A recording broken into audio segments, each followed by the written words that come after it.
تو کچھ گناہ ایسے بھی ہوتے ہیں جس کے کرنے سے ہمارے رزق میں بھی کمی ہو جاتی ہے اور ہماری عمریں بھی کم ہو جاتی ہیں۔ آپ سوچ رہے ہوں گے کہ ایسے بھی گناہ ہیں؟ جی ہاں، ایسے بھی گناہ ہے جن کے کرنے سے ہمارے رزق میں کمی تو ہوتی ہی ہے، ہماری عمر میں بھی کمی ہو جاتی ہے۔ ناظرین، ایسے ہی کچھ 10 گناہ جو ہم جانے انجانے میں ان میں سے کچھ گناہ کرتے رہتے ہیں۔ میں آپ کے سامنے یہ 10 گناہ بتانے والا ہوں جسے ہم تمام انسانوں کو نہیں کرنا چاہیے، ان سے بچنا چاہیے۔ ناظرین، سب سے پہلے یہ جان لیں کہ گناہ ہوتا کیا ہے۔ اللہ کے پیارے رسول صلی اللہ علیہ وسلم نے ارشاد فرمایا کہ جب انسان کوئی گناہ کرتا ہے تو اس کے دل پر ایک کالی سیاہی چھا جاتی ہے، ایک کالا دھبا بن جاتا ہے۔ پھر اگر وہ شخص اس گناہ سے توبہ کر لے تو وہ کالا دھبا جو ہوتا ہے وہ کالا دھبا مٹ جاتا ہے، ختم ہو جاتا ہے۔ اور اگر وہ توبہ نہیں کرتا اور مزید یعنی اس کے آگے بھی گناہ کرتے رہتا ہے تو وہ کالا دھبا دھیرے دھیرے اس کے دل پر بڑھتا چلا جاتا ہے، یہاں تک کہ اس کے دل کو پوری طریقے سے گھیر لیتا ہے۔ اور اب جب اس کے دل کو وہ کالا دھبا پورے طریقے سے گھیر لیتا ہے، اس کا دل کالا ہو جاتا ہے، اب وہ شخص گناہ پر گناہ کرتے رہتا ہے مگر اس کو احساس بھی نہیں ہوتا۔ تو ناظرین، یہ ہے گناہوں کی نحوست جس کے سبب سے انسان کو اس کا پتہ بھی نہیں چلتا۔ آئیے جان لیتے ہیں وہ 10 گناہ کون سے ہیں جنہیں ہم تمام انسانوں کو کرنے سے بچنا چاہیے، جس کے بچنے سے ہمارے لیے دنیا اور آخرت دونوں میں بھلائی ہی بھلائی ہے۔ سب سے پہلا نمبر 1، جس گناہ سے عمر کم ہوتی ہے، ہماری زندگی کم ہوتی ہے، وہ ہے ماں سے بدسلوکی کرنا۔ کچھ ایسے بھی ہوتے ہیں جو اپنی ماں کی نافرمانی کرتے ہیں، ماں کو گالی دیتے ہیں، ماں سے بدسلوکی کرتے ہیں، ماں کا حق ادا نہیں کرتے۔ نمبر 2، جس گناہ سے انسان کے اوپر لعنت ہوتی ہے، اللہ و رسول کی لعنت ہے، فرشتوں کی لعنت ہے اور مخلوق کی لعنت ہوتی ہے، وہ ہے جھوٹ بولنا۔ کیا ہے؟ جھوٹ بولنا۔ جھوٹ بولنے سے انسان کے اوپر لعنت برستی ہے، اللہ کی لعنت و پھٹکار برستی ہے، اور اس شخص کا چہرہ، جھوٹے شخص کا چہرہ جو ہوتا ہے، اس کے چہرے کی نحوست جو ہوتی ہے، اس سے پتہ چل جاتا ہے کہ یہ شخص جھوٹا۔ تو ہمیں کیا کرنا چاہیے؟ جھوٹ بولنے سے بچنا چاہیے، ہمیشہ سچ بولنا چاہیے، تاکہ اللہ تبارک و تعالی سچ بولنے کی برکت سے ہمارے دنیا کی زندگی کو آسان فرما دے۔ تیسرے نمبر پہ ہے جس گناہ سے دنیا ہی میں پکڑ ہو جاتی ہے۔ جس گناہ سے دنیا ہی میں پکڑ ہو جاتی ہے وہ ہے کسی پر ظلم کرنا۔ کسی شخص پر آپ نے ناحق ظلم کیا، کسی کا حق مارا، آپ طاقتور ہیں، کسی مجبور شخص پر آپ نے ظلم کیا، تو یہ ظلم کرنے سے دنیا میں ہی آپ کو پکڑ ہوگی۔ جیسا آپ کریں گے دنیا کے اندر، آپ کو ویسا ہی ملنے والا ہے۔ یہ دنیا مکافات عمل ہے، جیسا کرو گے آپ کے ساتھ ویسا ہی لوٹ کر آئے گا۔ اچھائیاں کرو گے تو آپ کو اچھائیاں ملیں گی، اور اگر آپ نے کسی کے ساتھ برا کیا ہے تو یاد رکھیے کہ آپ کے ساتھ ایک نہ ایک دن برا ہونے والا ہے۔ تو یہ تیسری چیز تھی۔ چوتھی چیز ہے نمبر 4، جس گناہ سے رزق تنگ ہو جاتا ہے وہ ہے زنا کرنا۔ اللہ اکبر!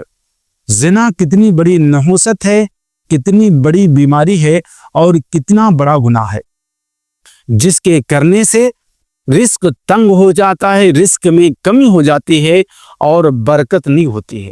اس لیے ہمیں اور آپ سب کو چاہیے، چاہے جیسا زنا ہو، آنکھوں کا زنا ہو یعنی بری چیز دیکھنا، پیروں کا زنا ہو غلط جگہ پر چل کے جانا، یا پھر جیسا بھی آپ زنا کرتے ہو غلط طریقے سے، یعنی آپ شادی شدہ نہیں ہیں تو آپ غلط طریقے سے آپ جو ہے یہ کام کریں گے تو یہ ہے زنا کرنا۔ 5ویں نمبر پہ ہے جس گناہ سے پردہ فاش ہو جاتا ہے۔ جی ہاں دوستوں، نشہ ایسی چیز ہے جس کے کرنے سے ہمارے اندر جو بھی پردہ ہے، جو بھی جو ہے راز کی چیز ہے، راز کی باتیں ہیں، وہ نشہ کرنے سے ظاہر ہو جاتی ہے لوگوں پر۔ تو نشہ ہمیں نہیں کرنا چاہیے۔ نمبر 6، جس گناہ سے پوری انسانیت تباہ ہو جاتی ہے، بلکہ پوری انسانیت کا قتل مانا جاتا ہے وہ ہے کسی کا قتل کرنا. کسی ایک انسان کا قتل کرنا پوری انسانیت کا قتل کرنا ہے. اللہ تعالیٰ ایسے کام سے ہم سب کو بچائے. ناظرین، 7ویں نمبر پر ہے جس گناہ سے نعمتیں چھین لی جاتی ہیں. اللہ تعالیٰ ہمیں نعمت دیتا ہے، گاڑی، گھر، بنگلہ، دیگر چیزیں ہمیں ہر طرح کی نعمتوں سے نوازتا ہے. اگر ہم ان نعمتوں پر تکبر کریں، غرور کریں، گھمنڈ کریں تو اللہ تعالیٰ کو تکبر پسند نہیں ہے. اللہ نے فرعون کے گھمنڈ کو، غرور کو پسند نہیں کیا. نمرود کے گھمنڈ و غرور کو پسند نہیں کیا. بڑے بڑے بادشاہ، جابر بادشاہ، بڑے بڑے ترم خاں پہلوانوں کے جو ہے غرور و گھمنڈ کو پسند نہیں کیا. اللہ تبارک و تعالیٰ کو غرور و گھمنڈ پسند نہیں ہے. جو شخص غرور و گھمنڈ کرتا ہے اللہ تعالیٰ اس سے نعمتوں کو چھین لیتا ہے اور اس کو دنیا میں ہی سبق سکھا دیتا ہے. تو ہمیں کیا کرنا چاہیے؟ اللہ تعالیٰ ہمیں جتنا بھی دے اللہ تعالیٰ کا ہمیں شکر ادا کرنا چاہیے. شکر ادا کرنے سے اللہ تعالیٰ ہمیں اور نوازے گا. اور غرور کرنے سے اللہ تعالیٰ جو دیا ہے اس کو بھی چھین لے گا، وہ بھی لے لے گا. تو ہمیں غرور کرنے سے بچنا چاہیے. 8ویں نمبر پہ ہے جس گناہ سے دعائیں کبھی قبول نہیں ہوتی ہیں وہ ہے حرام کی کمائی کھانا. جی ہاں ناظرین، حرام کی کمائی کھانے سے ہماری دعائیں رب کی بارگاہ میں قبول نہیں ہوتی ہیں. اس لیے ہمیں حرام کی کمائی کھانے سے بچنا چاہیے اور ہمیں حلال روزی حاصل کرنے کی کوشش کرنا چاہیے. یاد رکھیں، حلال روزی کے حصول کی خاطر کوشش کرنا یہ ایک عبادت ہے. اور اگر آپ اس میں کوشش کرتے ہیں، کماتے ہیں تو اللہ تعالیٰ اسے عبادت شمار فرمائے گا اور آپ کے نامہ اعمال میں ثوابوں کا اضافہ بھی فرما دے گا. تو ہمیں حلال روزی کھانے اور کمانے کی عادت بنانی چاہیے. اللہ تعالیٰ ہم سب کی دعاؤں کو قبول فرمائے گا. رزق حرام کھانے سے اللہ تعالیٰ دعائیں قبول نہیں فرماتا. 9ویں نمبر پہ ہے جس گناہ سے اللہ تعالیٰ ناراض ہوتا ہے وہ ہے باپ کی نافرمانی کرنا.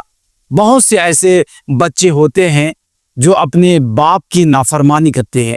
باپ کہتا ہے بیٹا یہ کرو، یہ نہ کرو، یہ تمہارے حق میں اچھا نہیں ہے، لیکن بچے باپ کا کہنا نہیں مانتے، نافرمانی کرتے ہیں. تو باپ کی نافرمانی کرنے سے کیا ہوتا ہے؟ اللہ تبارک و تعالیٰ ناراض ہوتا ہے.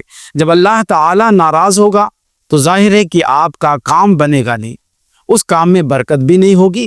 تو ہمیں چاہیے اپنے ماں اور باپ دونوں کی فرما برداری کریں. ناظرین، 10ویں نمبر پر ہے جس گناہ سے اللہ ناراض ہوتا ہے، اللہ ہم سے خوش نہیں رہتا ہے، وہ ہے علماء سے حسد رکھنا، علماء سے بغض رکھنا، ان کی مدد نہ کرنا.